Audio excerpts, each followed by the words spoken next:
Boa tarde. Eu agradeço ao meu colega Luiz Rubira pelas suas palavras de apresentação e agradeço igualmente ao atual coordenador do GT-NIT, o professor Clademir Araldi, pela bela organização dos nossos trabalhos nesta ANPOF. O título do trabalho que eu pretendo submeter à apreciação de vocês é Cristianismo, da má filologia à corrupção dos instintos.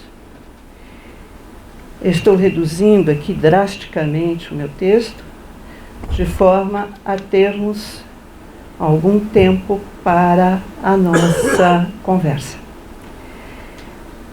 E de imediato exponho a vocês os meus objetivos com esse trabalho.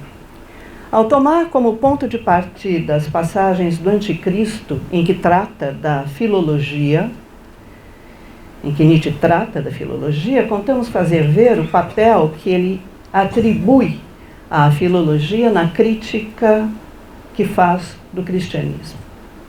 Privilegiando a análise da sequência de sessões em que se ocupa com a psicologia da fé, esperamos mostrar que ele, então, se porta ao mesmo tempo como filólogo e psicólogo. Ao examinar o combate que trava contra o cristianismo enquanto fenômeno cultural, pretendemos explorar, em linhas gerais, as relações entre a filosofia,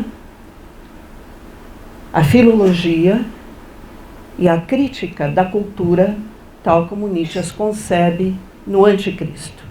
Na verdade, o Anticristo será o texto nietzschiano sobre o qual eu vou me debruçar agora, perseguindo, como disse, esses três objetivos.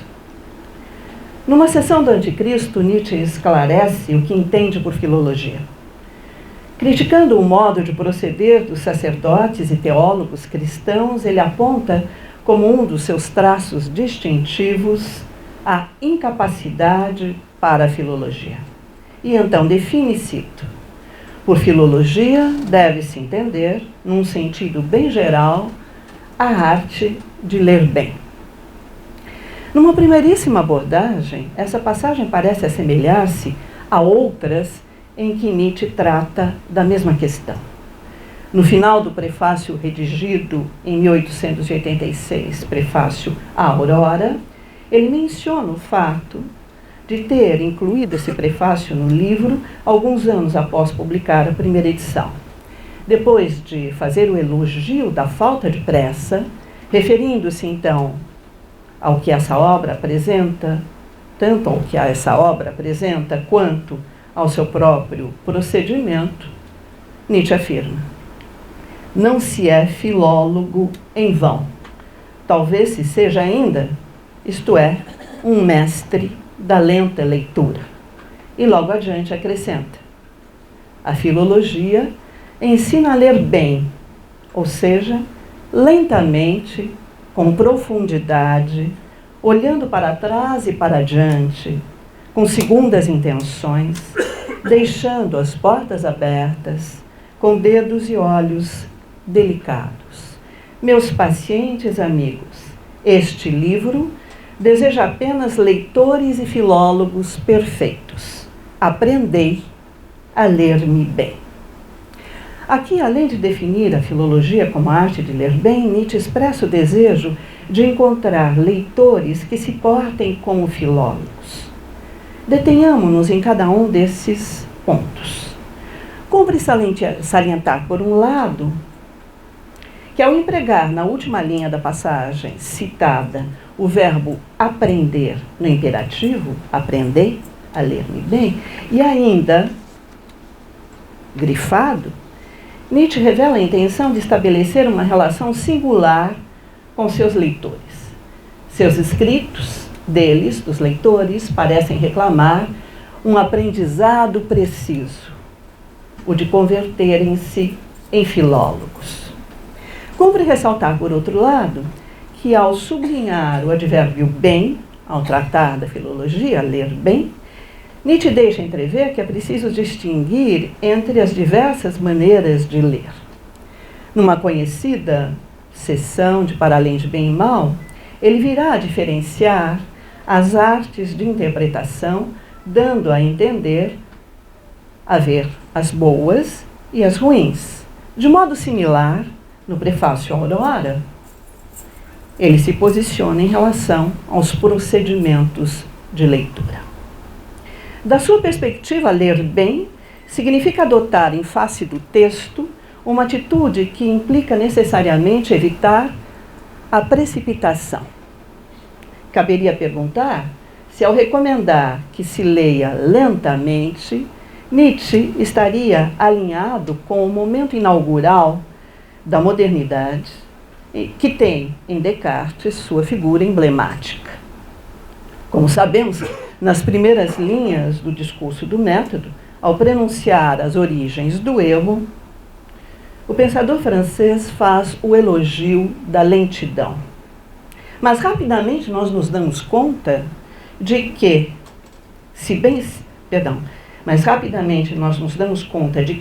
a diferença de Descartes, ao recomendar a lentidão, Nietzsche não está preocupado em elencar preceitos que, se bem seguidos, conduzirão à descoberta da verdade nas ciências.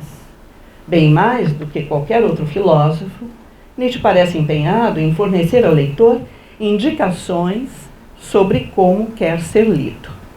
No prefácio à Aurora, deixa claro que a prática da leitura de seus textos, além da lentidão, tem de contar com o aprofundamento que dela decorre.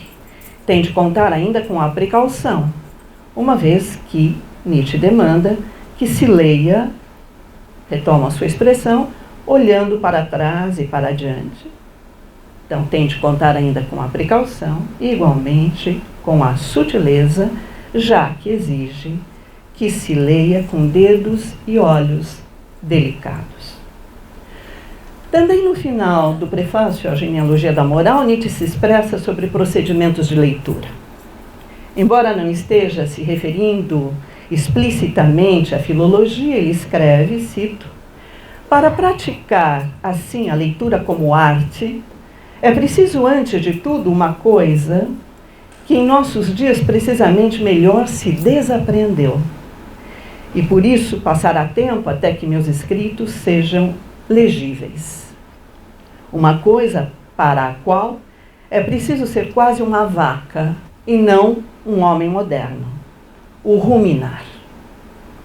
Aqui Nietzsche retoma um elemento do que julga constituir a boa leitura de seus textos e apresenta um aspecto dos leitores que desejaria encontrar.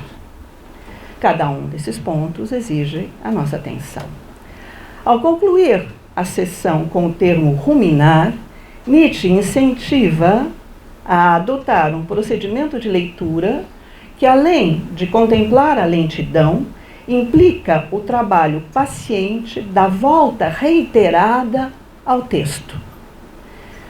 Ao sublinhar o vocábulo ruminar, com que ele encerra o prefácio à Genealogia da Moral, Nietzsche encoraja a observar a riqueza da pontuação, atentar para a plurivocidade dos termos, ler nas entrelinhas. Em suma, Nietzsche incita a não desprezar a sutileza. Se no prefácio à Aurora Nietzsche caracterizava a filologia como a arte de ler bem, agora, sem dela tratar, deixa claro que, frente a seus textos, se deve praticar a leitura como arte. Mas é precisamente nisso que consiste o exercício filológico. As análises precedentes permitem notar dois resultados. O primeiro diz respeito ao desejo que Nietzsche expressa de encontrar leitores que se portem como filólogos. E o segundo, às indicações que ele fornece sobre como quer ser lido. Quanto ao primeiro ponto, estamos em condições de afirmar que, mais do que apontar as veleidades de um autor quanto à recepção de seus escritos, seu desejo revela a maneira pela qual a maneira pela qual concebe o empreendimento filosófico. Encontrar leitores que se portem como filólogos é parte integrante de seu projeto enquanto médico da civilização. A filologia, tal como a entende, deve contribuir para resgatar uma concepção de cultura que se oponha àquela que se acha em voga. Quanto ao segundo ponto, constatamos que as passagens que acabamos de examinar têm em comum a ideia de que é na prática da filologia que reside a arte da boa leitura. Enquanto filólogo, Nietzsche incentiva seus leitores a observarem essas indicações de procedimentos de leitura no trato com seus próprios textos. Enquanto mestre da lenta leitura, que foi, e talvez o seja ainda, ele bem pode encorajá-los a pô-las em prática, pôr em prática essas indicações de procedimentos de leitura, pô-las em prática de maneira bem mais ampla. Passemos ao nosso segundo propósito. À primeira vista, a passagem do Anticristo com que iniciamos este trabalho nada viria a acrescentar às outras de que tratamos. Nessa passagem também, ao definir o que entende por filologia, Nietzsche apresenta o que julga caracterizar a boa leitura. Então afirma, cito, por filologia deve-se entender, num sentido bem geral, a arte de ler bem, poder decifrar fatos sem falseá-los com interpretações, sem perder na exigência da compreensão, a precaução, a paciência, a sutileza. Ao que parece, trata-se de pôr-se diante do texto de tal modo que, ao lê-lo, se evite a precipitação por um lado e se cultive a precaução e a sutileza por outro. Contudo, se examinamos mais de perto essa passagem, notamos que ela se inscreve em outro contexto. A diferença do que ocorre nos prefácios de 1886, A Aurora e A Genealogia da Moral, Nietzsche não se preocupa, nesta seção 52 do Anticristo, em fornecer ao leitor indicações sobre como quer ser lido. É à prática da leitura dos sacerdotes e teólogos que ele se atém. Afirma que eles desfiguram os fatos e deles fornecem uma má interpretação. Importa salientar, antes de mais nada, que é ao termo fatos Tatsachen que Nietzsche recorre. Se até então tudo levava a crer que ele concebia a filologia como a arte de ler bem os textos, agora parece encará-la de outro modo. Passa a entender a arte de ler bem também como poder decifrar fatos, sem falseá-los com interpretações. Introduzindo um novo elemento no Anticristo, Nietzsche amplia a maneira pela qual entende a filologia se comparada com a que se acha presente nos prefácios de 1886, A Aurora e A Genealogia da Moral. O mesmo ocorre se compararmos essa concepção com a concepção com que nos deparamos na seção 84 da Aurora. Nesse livro, e nessa seção 84 desse livro, que tem por título precisamente A Filologia do Cristianismo, Nietzsche denuncia a desonestidade filológica da religião cristã, lançando mão de diferentes argumentos. Os escritos dos eruditos cristãos são desprovidos do sentido de probidade e justiça. Nos púlpitos protestantes se pratica a arte de ler mal a Bíblia. A religião cristã se deixou levar a uma vergonhosa palhaçada filológica em relação ao Antigo Testamento. Seus argumentos denotam, todos eles, que então entende por filologia a arte de ler bem os textos. Enriquecendo a maneira pela qual Nietzsche concebe a filologia no Anticristo, ele vai atribuir a ela outro âmbito de atuação. À primeira vista, causa estranheza que ele defina a filologia como poder decifrar fatos, sem falseá-los com interpretações. Bem sabemos do papel central que a noção de interpretação desempenha no seu pensamento, do lugar privilegiado que essa noção ocupa em sua obra. Como entender, então, que nessa passagem Nietzsche distinga com tal clareza fatos e interpretações? Como compreender que privilegia os fatos em prejuízo das interpretações? Ainda maior estranheza causa esse seu procedimento, se contrastado com o que ele afirma numa conhecida anotação póstuma. Contra o positivismo que se detém no fenômeno, só existem fatos, eu diria, não, justamente, não há fatos, apenas interpretações. A análise das linhas que se seguem à passagem citada na seção 52 do Anticristo poderá vir em nosso auxílio. Nelas, Nietzsche esclarece, cito, a filologia como efexis na interpretação, que se trate de livros, notícias de jornais, destinos ou fatos meteorológicos, para não falar da salvação da alma. Decifrar fatos sem interpretá-los equivaleria, pois, a suspender o juízo ao pôr-se diante deles.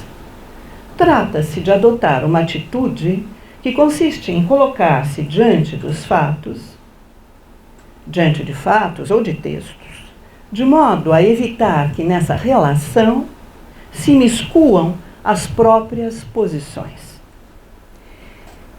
É preciso, porém, ressaltar que com isso não se teria em vista, de modo algum, assumir uma atitude objetiva.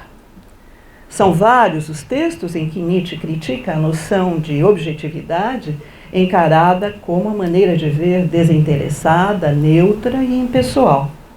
No seu entender, por estar condenado a um certo ângulo de visão, o homem está fadado a captar o mundo tal como lhe aparece. Nunca lhe será dado transcender a condição humana. Por isso mesmo, jamais logrará chegar a um conhecimento objetivo. À noção de objetividade, Nietzsche vem conferir, então, novo sentido.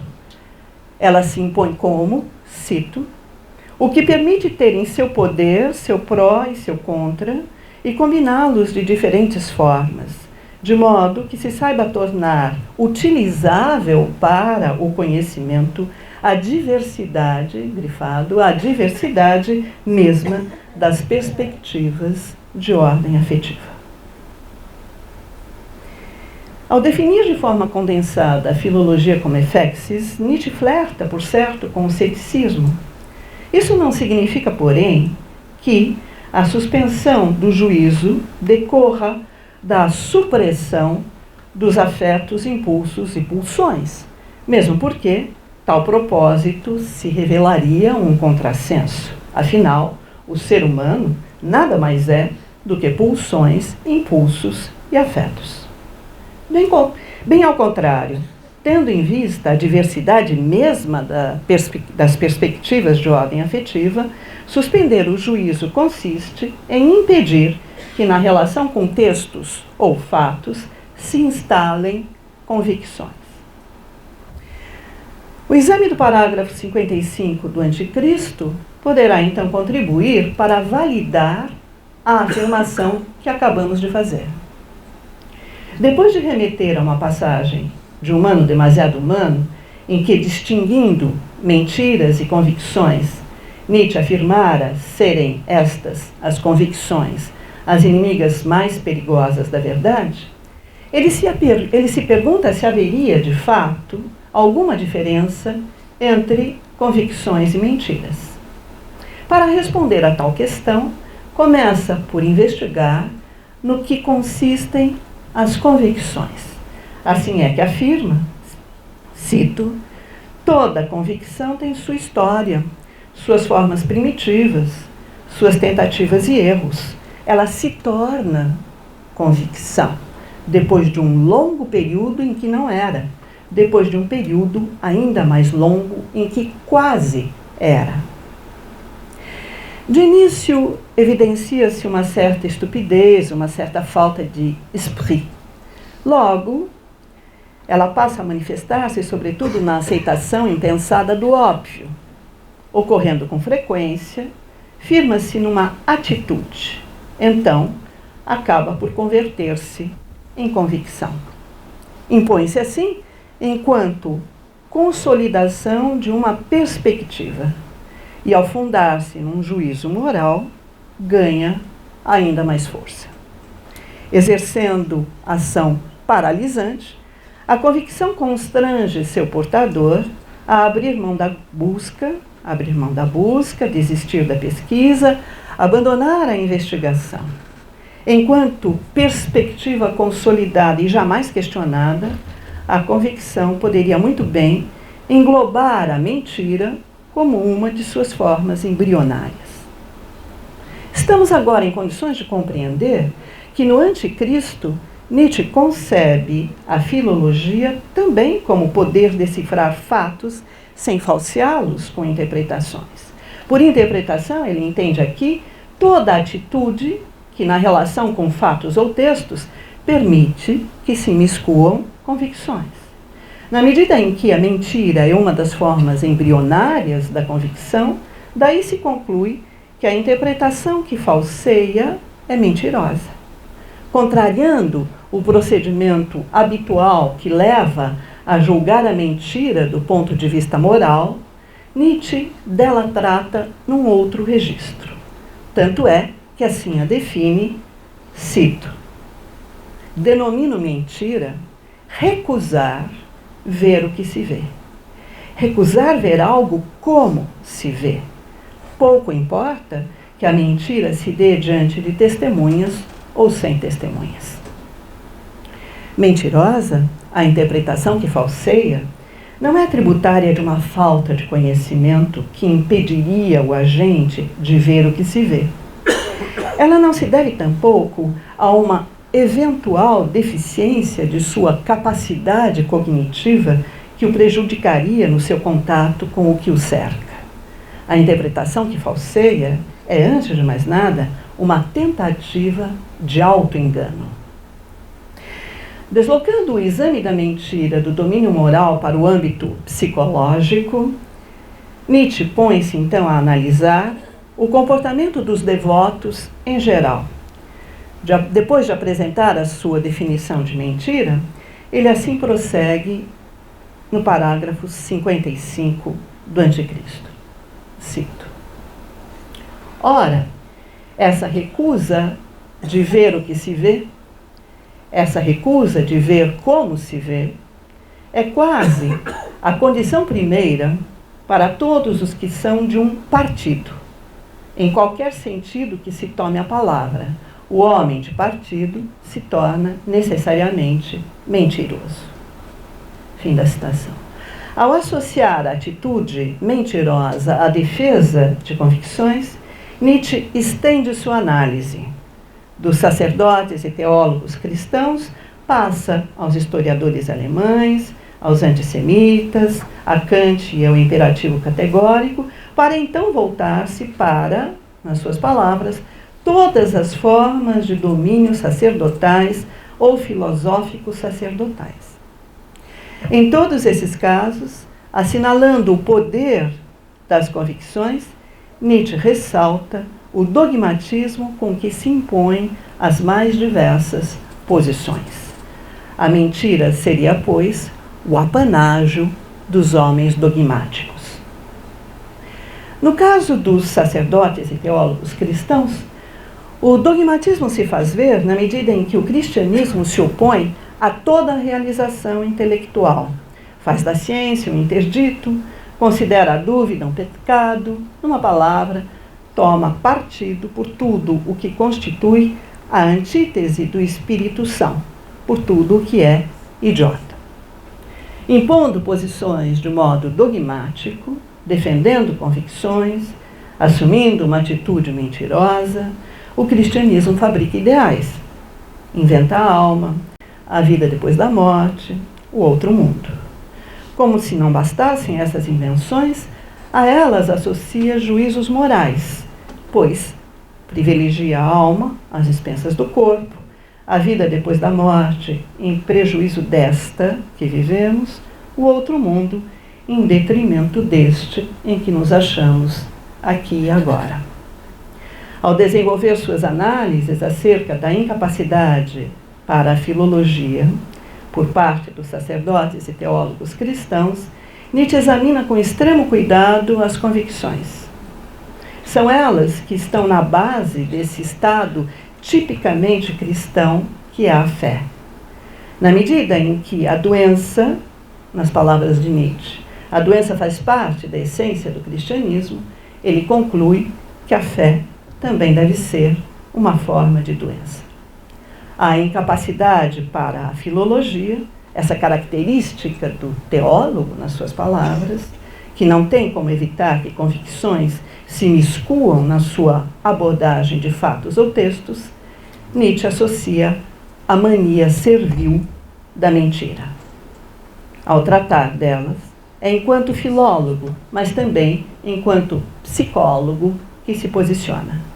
Não é por acaso que as sessões do Anticristo que acabamos de examinar se inscrevem numa sequência de 6 sessões em que Nietzsche investiga a psicologia da convicção, da fé.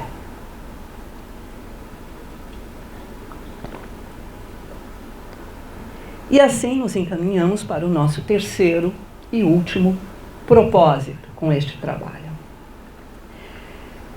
Psicologia e filologia aparecem igualmente associadas numa passagem de S. Homo. No capítulo intitulado Por que escrevo livros tão bons, Nietzsche afirma que nos meus escritos falam psicólogos sem igual, é talvez a primeira constatação a que chega um bom leitor. Um leitor tal como mereço e que me lê como os bons filólogos de outrora liam Horácio. Aqui Nietzsche expressa, uma vez mais, o desejo de ter leitores que se portem como filólogos, mas a partir de outra abordagem, em vez de a eles fazer recomendações sobre como quer ser lido, procura mostrar os resultados a que chega quem pratica a arte de ler bem. Esse é capaz de apreender a perspectiva que ele, Nietzsche, adota em seus escritos, ou seja, esse é capaz de notar que nesses escritos fala um psicólogo sem igual. Nos textos de maturidade, nós bem sabemos, Nietzsche insiste em autodenominar-se psicólogo.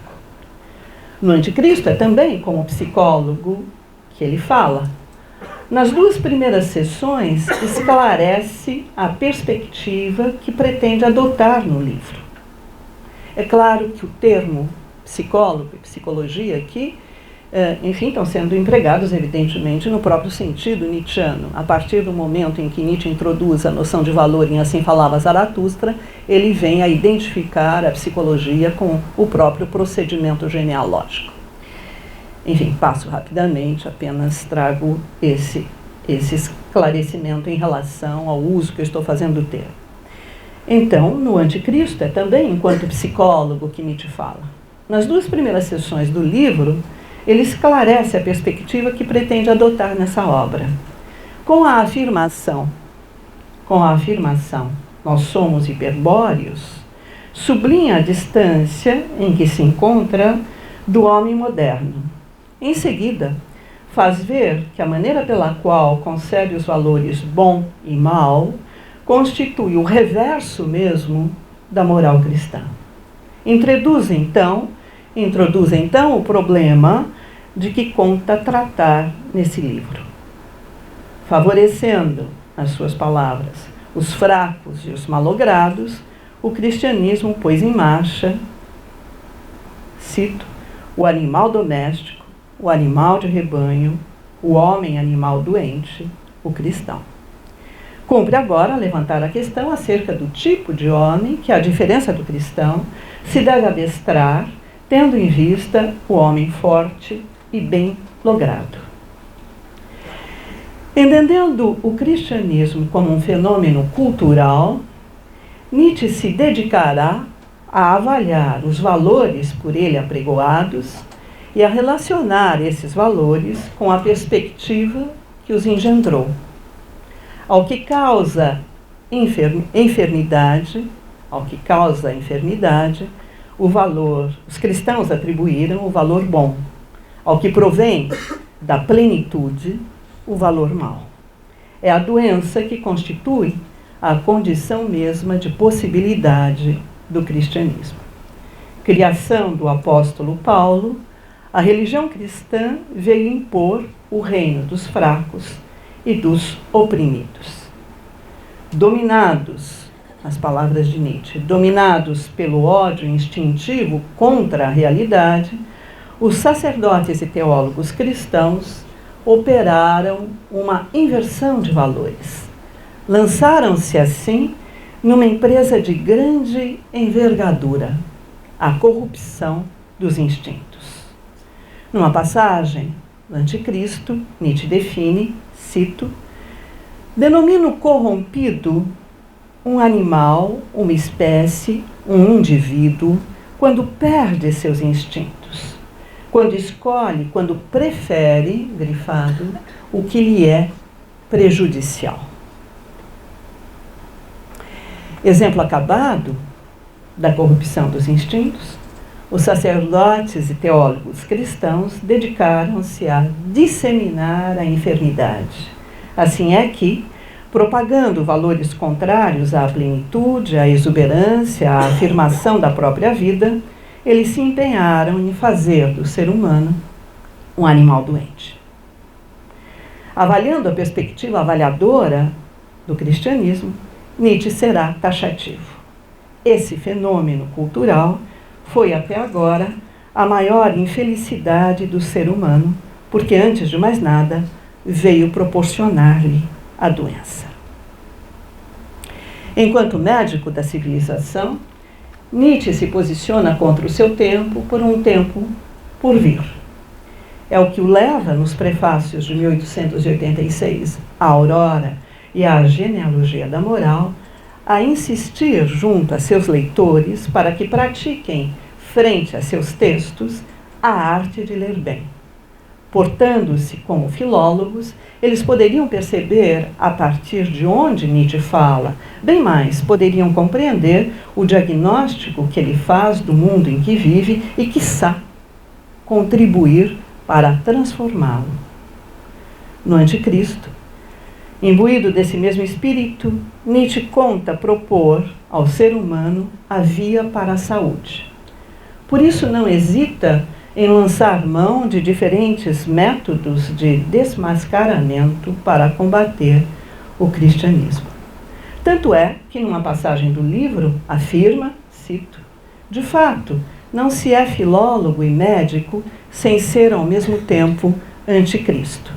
Enquanto filólogo, olha-se com efeito atrás dos livros sagrados. Enquanto médico, atrás da degradação fisiológica do cristão típico. O médico diz incurável, o filólogo diz embuste. Fim da citação. Enquanto tentativa de auto-engano, a mentira expressaria a condição mesma daqueles que a ela recorrem. Ao dela se servirem, os teólogos e sacerdotes cristãos evidenciam não terem força suficiente para ver o que os rodeia, para aceitar que não há verdades últimas e definitivas, para admitir que não existem valores essenciais, imutáveis e eternos. Mais ainda, eles revelam serem por demais débeis para suportar a ideia de que nada mais somos do que configurações pulsionais, temporárias e efêmeras, ou a ideia de que o sofrimento é parte integrante da existência, ou ainda a ideia de que nada é senão vir a ser. Enfim, eles se mostram incapazes de fazer contato com o mundo, com a vida e com o corpo. Criar valores em consonância com o corpo, com a vida e com o mundo, nisso consistiria o projeto de transvaloração de todos os valores acalentado por Nietzsche.